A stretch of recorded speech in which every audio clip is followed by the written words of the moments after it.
างผังลาวกับสวัสดีพี่น้องทางผังไทยและต่างประเทศประสุขูสุคนมื้อนี้กับผมพ่อกับน้องสากับไม้ทุ่งแล้วสิพากันไปขายเห็ดเนาะนี่เลยเห็ดจูมเนาะเห็ดบ้านกระแบ่งให้แม่เฒ่าค่ำแล้วก็แบ่งกินเองนั่นเนาะได้เห็ดจนล้นกระตาปะเอาไปขายไว้เอาไปขายบัดนี้แม่น150,000เนาะเบิดนี้แม่นพวกไข่มันตั้งโลปลายได้โลปลายพุ่นได้นี่นะโอ้ไปโอ้ปะขึ้นรถไปขายเนาะเฮ็ดเฮาได้โลปลายพุ่นแหละเพราะว่าเฮาก็เอาไว้กินกะหลายแห้งเนาะเฮาขายแต่ไข่มันและก็ดอกจูมมันเนาะไปขายลองเบิ่งว่าเพิ่นสิซื้อหรือบ่ไปเลาะขายเนาะใกล้ๆแล้วทานนั่นแหละพากันไปขายเฮ็ด150,000ถ้าเขาขายอยู่ในตลาดนะโล150,000เนาะแต่ก็โลปลายพุ่นโอ้นี่เลยเนาะเห็ดของเอางามเองเนาะ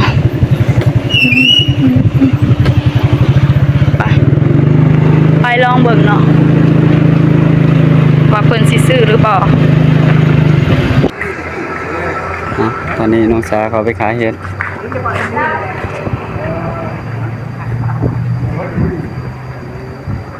มาบุกเบิ้ลครับผมโดยมาน้อยดีเลยยังทักออกมาทางมาทำไมทักออกมาทางร้อนทำงานนะบอสตายไปตายไปตายไปได้ไปอีกเราหูจะหัวใจเหมือนเดิมครับเราดูหัวใจอยู่ดิโมโหคือการไปหลอกขายต่อนะเพราะว่าเพิ่นกินคนเดียวเพิ่นก็เลยบ่อยากซื้อเพราะว่าผัวเพิ่นก็บ่ได้กินนะเพิ่นก็เลยบ่ซื้อเนาะเฮาก็ไปหลอกขายเนาะผมงามแฮงเห็ดดอกจูบมันได้แต่ซ้ำนี่เนาะไก่หั่นดอกบ้านแบ่งให้แม่เฒ่าค่ำกินน้ำเลยก็เอาไว้กินเองเนาะเอาไปให้แม่ทางไอ้ทงแกงสู่ไอ้ทงกินเนาะปลาโทรไปหาเห็ดเขาเดียวเนาะรอขายเบิ่งก่อนว่ามีไผสิซื้อบ่ขึ้นรถรอขายเนาะตามทางใหญ่รอขายเห็ดบ่มีคนกระเจ้าเห็ดขายเวิร์นบ่มีบ่วะเอาเขาไว้บ่แล้วแต่ไอ้ทงเลยก็บ่กล้าคือกันละคนหลายหมดโอ้ไปรอขายเบิ่งเนาะว่าสิมีไผซื้อหรือบ่ชื่อว่าเฮ็ดนี่ชื่อบ่โดยเราบ่มีกันแล้ว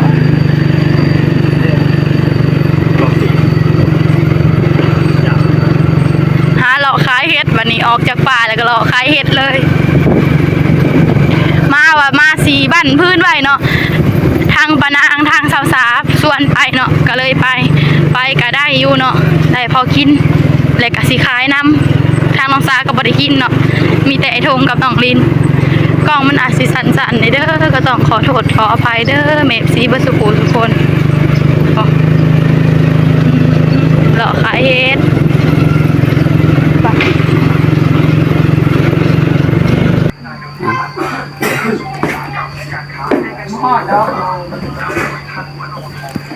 ติดบางคนก็ได้หลายเติบได้ฮะ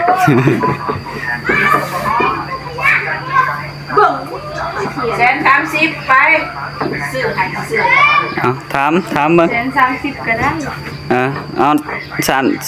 130ก็เอาให้ได้เป็นคนเองดิ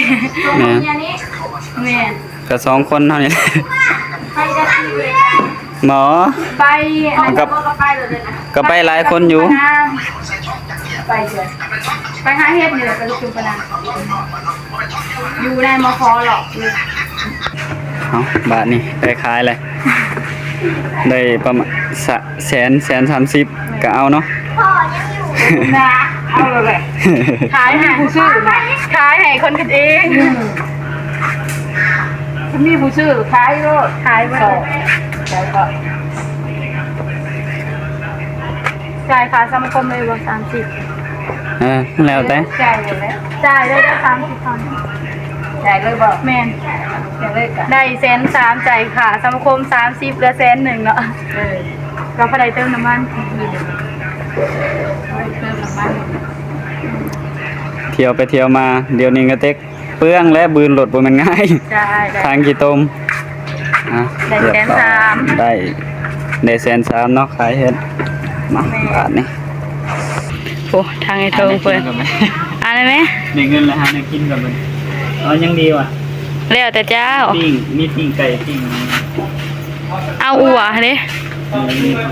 ได้130,000เนาะจ่ายค่าสังคมเลย30เหลือ100,000โอ้ไอ้ทงเพิ่นกำลังเลือกของกิน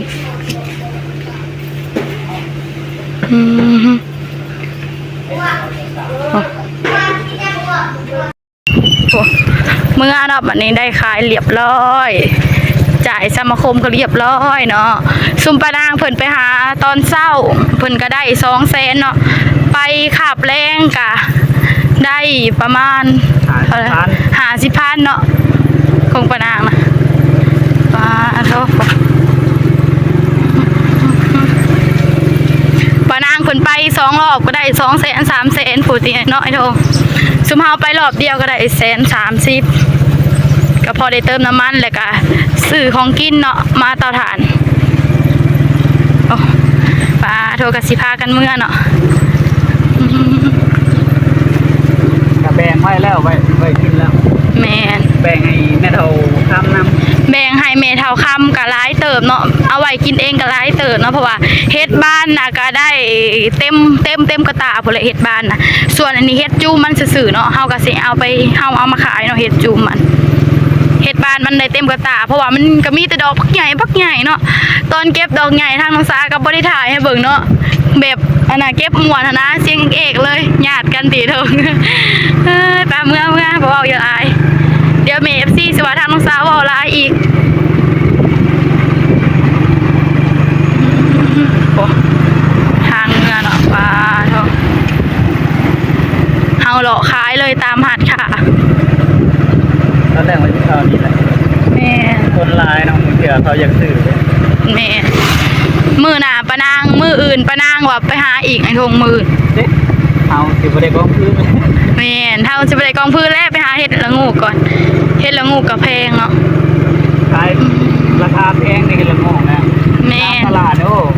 กองน้อยๆยุ่งๆประมาณ4-50แล้ว ไข่มันประมาณ10หน่วยโอ้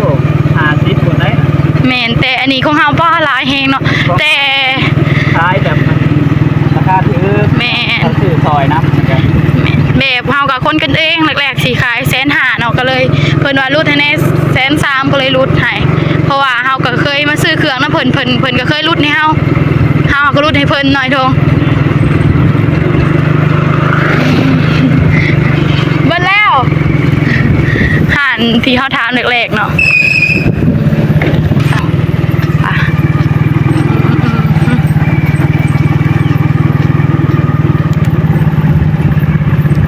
เริ่มจักโมงแล้วตอนนี้ 2-3 โมงแล้ว เขาป่าหาเห็ดกระโดนเติมเนาะ ที่ได้มาแกงเฮ็ดแล้วแบบเขาเสียงก็ยังบ่ได้นั่นเลย เด้นี่อัวนี่ พอดีเลยกินตัวนี้เลยซื้อของกินมา แม่น ใช้เฮ็ดซื้อของกินต่อ แม่น แต่ว่าราคามันแพงเนาะก็เลยอยากขายราคามันแพง แต่อัวหาก็ใหม่15,000 กีบหนึง เอากินบ่ร้ายเอานะ กินคนละขอก็อิ่มเนาะพอดี4คนน้องละน้อยน้องลินน้องสาไอ้โทงเนาะอัวกับผู้เบรกรถก็เสียงดังแน่เพราะว่าช่วงนี้ก็ฝนตกเนาะไป เดี๋ยวอัปเดตหมองที่เฮาสิเฮ็ดตูบแล้วก็เฮ็ดผ่านพร้อม แม่อันนี้ก็สิเป็นเตียงเฮาเนาะเฮายังบ่ได้ย่อไป แม่เฮายังบ่ได้ย้าย แม่ตูบปะนางเพิ่นเป็นหมู่บ้านเตาถ่านวันนี้ได้มาจุดถ่านแล้วอยู่บ้านเตาถ่านเนาะโอ้น้องละหน่อยกับน้องลินเธอหอดแล้วบัดนี้ อ้าวปลาโถนี่เนาะอันนี้มันแตกไปเลยน้องสายหลุดมือไปนำ นี่เจ้าก็จะเข้ารถหา เข้า อันนี้เอาเมื่อให้แม่ท้องแกงเนาะ เต็มถุงยางหมดเลยนี่นะ แม่ ใช่เบิ่งใกล้ๆโอ้เนาะแต่ว่ามันอยากแตกกับบ่เป็นหยังเห็นเราได้ก็ยังสิแกงอยู่แล้ว แม่นแกงมันแห้งแตกกว่านี้เนาะ แม่น ไปเดี๋ยวไปเบิ่งกันเตาถ่านที่เฮาสิเฮ็ดกันเนาะ เจ้า อ่ะโดยเนาะนี่ตู้ที่เฮาสิอยู่เนาะพี่น้องอันนี้เฮามาตั้งไว้ก่อน แต่ว่า ยังบ่อันนั้นปานใดเนาะมันอยากเซเสาหนึงตั้งบ่ซึ่งเนาะพี่น้องมันอยากเซเสาหนึงเดี๋ยวย่อแปลงใหม่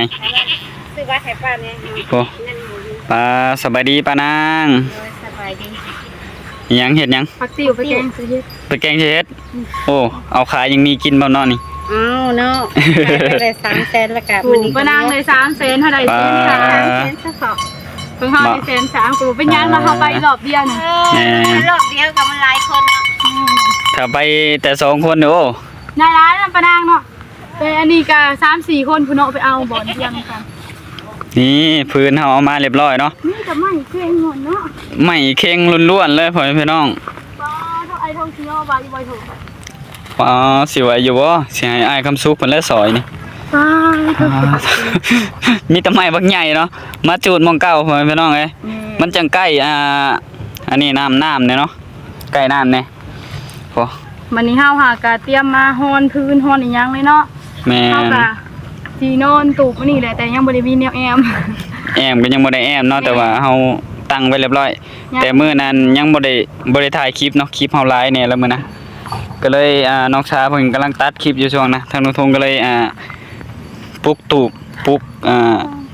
กับอ้ายคำสุกเพิ่นพ่อแม่พี่น้องเอ้ย ขึ้นหนาแข็งโทรใหม่จริงๆนะ อ้ายคำสุกเพิ่นซอย ไม่เก่งมันคือหนาแข็ง ไม้เค็งโอ้นักและ เฮ็ดทานจะบ่กันนะ เฮ็ดทานนี่งามเลย อันนี้ทางนุทงอันขอซื้อน้ำเขาพ่อแม่พี่น้องเอ้ยเขาสิจูดถิ่มพ่อแม่พี่น้องขอซื้อน้ำเขา2รถ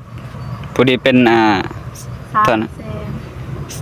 แม่นว่า300,000แม่นแหละ แลกกับค่ารถประวนอีก100,000ป้าไป4 แสน ค่ารถอีก แสนหนึ่งเนาะ 2รถ 2 เที่ยว รถละ50,000 2 เที่ยว 2เที่ยวก็100,000เนาะพ่อพี่น้อง โตเข้าป่าผมกิบคือ พากัน กิบอันเดียว บูป่าบูดงพ่อพี่น้องเอ้ยอันนี้ก็นี่แหละไม้ตัวนี้แหละที่เฮาสิเฮ็ดทานเนาะอันนี้ก็เฮาก็แกะมาเรียบร้อยแล้ว 2 รถเนาะ 2รถเลย แต่ว่ายังเหลือค้างมันเนาะยังบ่ได้ไปตัดค้างช่วงนี้ก็ฝนตกห่ำเข้ามาเรื่อยๆก็เลยหากะเช้ามื้อนี้เนาะนี่ก็เริ่มมืดครึ้มมาอีกแล้วนี่บ่ฮู้ว่าสิตกหรือบ่มื้อนี้โอ้ ได้เงินมากก็มีแต่จ่ายค่ะ มางาบแล้วฮั่นเอาเนาะตะอันนี้ก็เขาจูดแล้วเนาะเขาจูดเทื่อนึงแล้วนี่โอ้แต่ว่าบ่มีไผจูดแล้วบัดนี้เฮาสิมาจูดต่อบัดเนี้ย ตอนเฮาอยากจูดแต่ก็ไม่แต่ปะบนเพิ่นกองจูด แม่ แต่เฮาว่าเฮาสิมาเฮ็ดก็เลยปะบนให้เฮ็ดเนาะ แม่นเฮาสิมาเฮ็ดต่อบัดนี้โอ้น้ำก็บ่ไกลหลายเนาะน้องสานี่ ปูฟ้าเครื่องปลูก ว่าสิมาใส่เบ็ดเนาะบัดนี้ก็เฮาก็หากินแบบนี้แหล้วเนาะบ่ฮู้ว่าสิเฮ็ดคือผู้ใดเนาะพี่น้องเนาะ เฮาก็มีแต่ไปตัดไม้ลาวเบ็ดแล้วบัด แม่นเฮาก็บ่เล้าเบ็ดอิหยังก็ได้เฮ็ดเอาหลักธรรมดาเฮ็ดบ่งามปานใดก็ได้เนาะพอได้ใส่พอได้กิน โดย เฮาก็เฮ็ดแบบใส่บ่หลายนะเฮ็ดพอได้กินเอาเฮาก็มาพี่เฮาก็ต้องหาอยู่หากินแน่ โดย ถ้าซื้อหลายก็บ่ไหวเนาะพี่น้อง โดย เพราะว่ายามนี้มันก็เป็นยามฝนแน่ปูปลาอิหยังก็มีหลายเนาะพี่น้อง โดย โอ้เดี๋ยวมาเบิ่งอันนี้เนาะพี่น้องเนาะมาเบิ่งน้องสารเพราะว่าน้ำหลายแฮงโอ้ปลาผักอีหยังอันเนี้ย บ่ มักผักบ่หรือมักหยัง หมากน้ำเต้า มักน้ำเต้านี่เนาะอืม ผู้นำน้องกับป้า อ๋อต้อน้ำน้องหลายน้ำน้องนี่ แม่น เสียทีแต่มีปีกเนาะพี่น้องเอ้ย โดย ย่านปีกทางดงๆว่าจะเสร็ อ้าว จ วันนี้ทางน้องซาก็สิไปกินข้าวเนาะทางน้องซาก็สิได้จบคลิปไปเพียงเท่านี้ไปพบพอกันในคลิปหน้าเด้อกราบขอบคุณทางแม่ FC เวอร์สุขุสุคนที่เบิ่งคลิปของน้องซาตั้งแต่ต้นจนจบที่บ่ข้ามโฆษณาทางน้องซาว่าวิพาทประกาศใดก็ต้องขอโทษขออภัยทางแม่ FC เวอร์สุขุสุคนทางน้องซาสิขอตัวลาไปเพียงแค่นี้เขาก็ว่าสบายดีบ๊ายบาย